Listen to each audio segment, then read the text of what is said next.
विक्रम जी, कांग्रेस ने भी टिकटें फाइनल कर दी है 46। किस तरह से देख रहे हैं? और बीजेपी ने भी वो अपनी लिस्ट निकाली है। कितना जो है चुनौती मान रहे हैं इस बार? देखिए, जब इलेक्शन लड़े जाते हैं, चुनाव लड़े जाते हैं, तो उसको पूरी गंभीरता के साथ लड़े जाते हैं और मुद्दों के ऊपर लड़े जाते हैं। जो विकास के कार्य किए हैं, क्योंकि हम तो विपक्ष में हैं, इसलिए हम सरकार के जो कथाकथित विकास कार्य है उनके बारे में बात करेंगे। मगर मेरा ये हमेशा मानना है कि जनता के जो मुद्दे हैं, जो बर्निंग इश्यूज हैं, उसी पर ही चुनाव लड़े जाते हैं और उसी पर ही हार और जीत जो है वो सुनिश्चित होती है। तो जो आगामी हमारे विधानसभा के चुनाव है जो अब शुरू हो रहे हैं और उसकी जो औपचारिकताएं हैं टिकट एलोकेशन की, वो भी अब जो दोनों हमारे प्रिंसिपल पार्टीज़ हैं, चाहे वो कांग्रेस पार्टी है, हमारी पार्टी है, और भारतीय जनता पार्टी है जो सरकार में है वर्तमान में, दोनों ने अपनी पहली सूची जारी कर दी है। और हमें विश्वास है, पूर्ण विश्वास है कि हम प्रदेश के अंदर एक मजबूत सरकार आने वाले समय में बना रहे हैं। आज मैं आपके माध्यम से रूबरू हो रहा हूँ, मीडिया के माध्यम से। आज का दिन आप रिकॉर्ड करके रख सकते हैं। मेरे आज की इस इंटरव्यू को आप रिकॉर्ड करके रख सकते हैं, जिसमें मैं साफ रूप से कह रहा हूँ कि 8 दिसंबर को जब रिज़ल्ट आएंगे, मैं इसी मैदान में, इसी हॉली लॉज में आपसे रूबरू होऊंगा और उस दिन सरकार हमारी बन रही होगी। ये मैं आपको आज बड़े मजबूती के साथ कह सकता हूँ। और इसलिए नहीं कह रहा हूँ कि मैं कांग्रेस में हूँ और इसलिए मैं ये बात कह रहा हूँ। हमको भी 5 साल जो है वो लगातार लोगों के बीच में जाते हुए हो गए हैं। लगातार हम, चाहे हमारे बागवान हैं, किसान हैं, कर्मचारी है, युवा है, एक रेगुलर इंटरेक्शन हमने उनके साथ पिछले 5 साल तक रखा है। जो उनके इश्यूज़ हैं उनको हम लगातार सुन भी रहे हैं और कितने वो सरकार के माध्यम से पूरे हुए हैं, नहीं हुए हैं, उसकी भी पूरी रूपरेखा हमारे पास उपलब्ध है। तो इसलिए मैं बड़े कॉन्फिडेंस के साथ ये बात कह सकता हूँ कि हमारी सरकार प्रदेश के अंदर बननी जा रही है। मगर ये, क्योंकि ये औपचारिकताएँ हैं, टिकट एलोकेशन होना एक बहुत इम्पॉर्टेंट कड़ी है। उसमें जो भी हमारे प्रत्याशी अभी करीबन 42 सीट्स में कांग्रेस पार्टी ने दिए हैं, 46 सीट्स में कांग्रेस पार्टी ने दिए हैं, उनको हम अपनी ओर से बहुत बहुत शुभकामनाएं देते हैं। और जो आगामी अभी जो बचे भी हैं, जो शेष बचे हैं, वो भी हमें उम्मीद है कि आज शाम तक या कल सुबह तक जो है उनकी भी सूची आ जाएगी। आज भाजपा की भी करीबन 62 सीट्स की सूची आ चुकी है। तो जो मुकाबला है वो दिलचस्प होगा और हम जो है मजबूती के साथ मैदान पे लड़ेंगे, मुद्दों के ऊपर लड़ेंगे, सकारात्मक सोच के साथ लड़ेंगे और हिमाचलियत को जिंदा रखेंगे, हिमाचल के मुद्दों को उठाएंगे, चाहे हमारे बागवान के हैं, किसानों के हैं, कर्मचारियों के हैं, सब मुद्दों को हम लोगों के बीच में रखेंगे, उठाएंगे और उन्हें आने वाले समय में जब हमारी सरकार बनेगी, वैसे भी जो हमारी 10 गारंटीज़ है, बड़ी 10 गारंटीज़ है, जो हमने, हर बड़े नेता ने ये बात करी है, मैंने भी व्यक्तिगत रूप से कहा है कि चाहे वो OPS की बहाली है, चाहे वो 1500 रुपये पेंशन हमारी महिलाओं के लिए प्रदेश के अंदर है, और हमारा युवाओं के लिए 5 लाख नौकरियां प्रदेश के अंदर पैदा करने की बात है, 680 करोड़ रुपए का पैकेज युवाओं के लिए रखा गया है। इन सब चीज़ों को हम वचनबद्ध तरीके से पूरा किया जाएगा, जिसके लिए बजटरी प्रोविज़न भी करवाया जाएगा। और OPS तो जो है वो पहली कैबिनेट मीटिंग में उसकी बहाली जनवरी के महीने में जो है वो कर दी जाएगी। ये सब चीज़ें हैं, तो इसके लिए हम पूरी तरीके से आश्वासित हैं।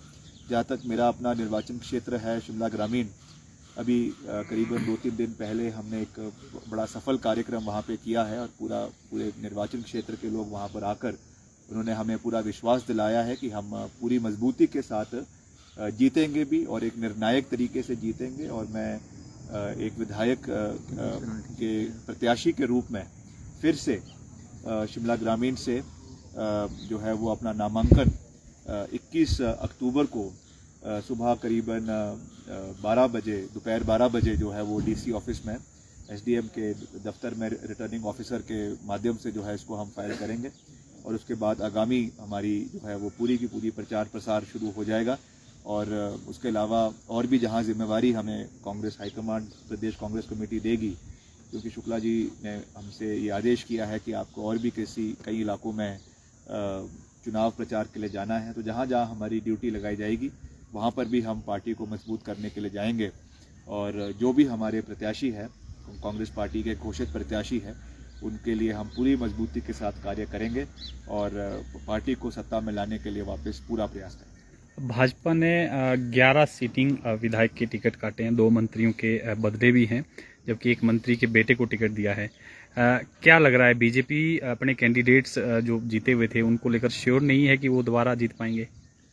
देखिए, जो इनकी बॉडी लैंग्वेज है, चाहे वो मुख्यमंत्री जी की है, चाहे वो इनके मंत्रियों की है, संतरियों की है, उससे ही आप ये भांप सकते हैं कि ये जो है ये बैक फुट पर है और कहीं ना कहीं ये फ्रंट फुट पे जो है चौके छक्के मारने की कोशिश तो कर रहे हैं, पर हिट विकेट होना इनका तय है, ये मैं आपको कह सकता हूँ।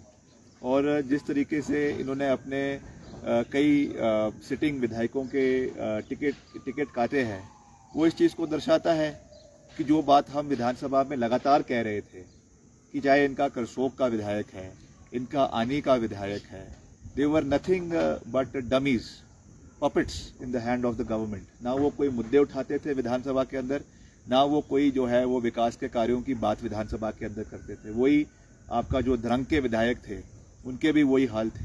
तो जब उनको दिख रहा है कि उन्होंने कोई कार्य ही पिछले 5 साल में इनके विधायकों ने नहीं किए, तो अब जबरन इनको अपने टिकट जो है वो काटने पड़ रहे हैं, यही कारण है।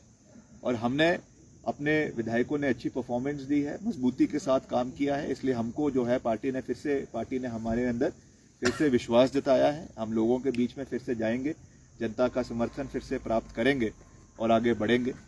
और जहाँ तक ये भाजपा जो है वो परिवारवाद का आरोप कांग्रेस पार्टी के ऊपर लगाती थी, तो आज वो अपने गिरीबान में झांक कर देखें। आज 2 उनके पूर्व में मंत्री, अब एक तो अभी वर्तमान में ही है जो एग्जिस्टिंग हाउस में है, जो हमारी अभी वाली विधानसभा है, उसमें उनके मंत्री महेंद्र सिंह ठाकुर के बेटे को जो है वो चुनाव प्रचार में उतार दिया है, चुनावी टिकट दे दिया है धर्मपुर से, मंडी से। और वैसे ही चेतन बरागटा जी को जो है वो जुबल कोटखाई से, जो स्वर्गीय नरेंद्र बरागटा जी के सुपुत्र हैं, उनको टिकट दिया है। तो मैं समझता हूँ, ये तो मैं वैसे भी पहले भी कह रहा हूँ कि ये परिवारवाद का मसला नहीं होता, ये तो आपको एक अग्नि परीक्षा से गुजर कर जाना है। मैं भी निश्चित तौर से इसमें कोई नकारने वाली बात नहीं है कि मैं एक राजनीतिक घराने से आता हूँ।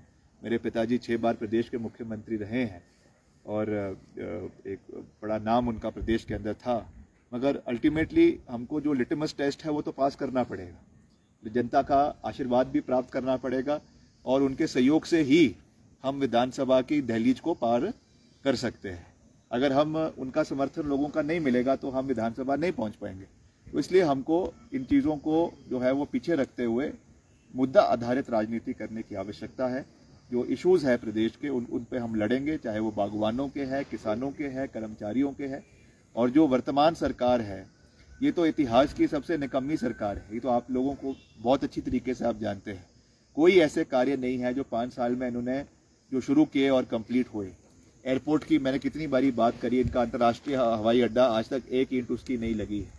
आपका रेलवे एक्सपेंशन आज तक उसका कोई कार्य नहीं हुआ है। शिमला जिला की अगर हम बात करें, आपका चमियाना का जो सुपर स्पेशलिटी हॉस्पिटल अभी जो बनकर तैयार हुआ, आनंद फानन में उन्होंने इसका उद्घाटन तो कर दिया। हालांकि हमारे समय में सारी बजटरी प्रोविजन इसका कांग्रेस सरकार में हुआ था, मगर उसके बावजूद अभी तक उसमें रेजिडेंशियल फैसिलिटीज़ हमारे डॉक्टर्स के लिए नहीं है, वहाँ पे जो हमारा नर्सिंग स्टाफ है उनके लिए नहीं है।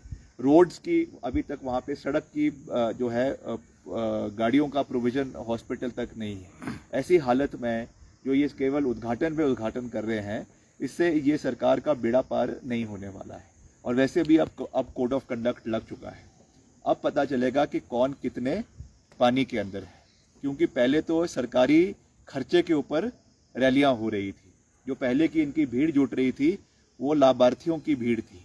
वो भीड़ जबरन बीडीओ, एसडीओ, आपके एसडीएम, तहसीलदार जबरदस्ती जो है लोगों को, लाभार्थियों को बसों में भर भर कर रैलियों के अंदर लेके आ रहे थे। और इनका जो वो चला हुआ था ये आज़ादी का महोत्सव, जो वैसे तो आज़ादी के वहाँ पे तो कोई बात हो नहीं रही थी, वो तो केवल भाजपा का गुणगान ही हो रहा था, भाजपा की सरकारी रैलियाँ थी। अब सरकारी रैलियाँ ख़त्म हो चुकी है, अब पता चलेगा कि कौन कितने पानी में है। अब आए फील्ड में मुख्यमंत्री और उनके सैनिक, और तब उनको पता चलेगा कि कौन जीतेगा और कौन हारेगा।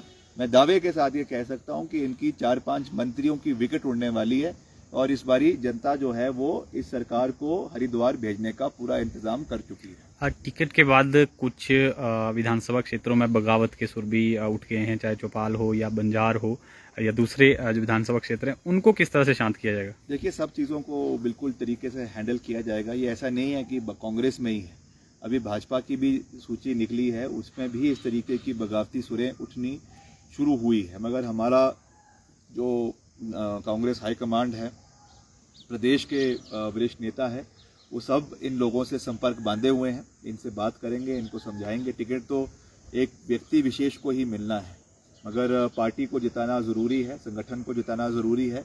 और जो भी इसमें हमारे प्रस्तावित प्रत्याशी थे जिनको नहीं मिल पाए टिकट, उनको हम उनसे बात करेंगे, संपर्क साधेंगे, और उनको जब सरकार बनेगी तो उनको पूरा मान सम्मान उनका रखा जाएगा, इसका हम उनको पूरा विश्वास दिलाएंगे और आगे मिलकर आगे बढ़ेंगे ताकि सरकार पर पार्टी की बने, सरकार कांग्रेस पार्टी की बने। और जो भी हमने अपनी 10 गारंटियाँ लोगों को दी है, इसके अलावा भी जो अभी डिटेल्ड हमारा मैनिफेस्टो पार्टी की ओर से आएगा, उसको भी हम लोगों के बीच में रखेंगे और सरकार जो है वो प्रदेश में पार्टी की, कांग्रेस पार्टी की बनवाएंगे।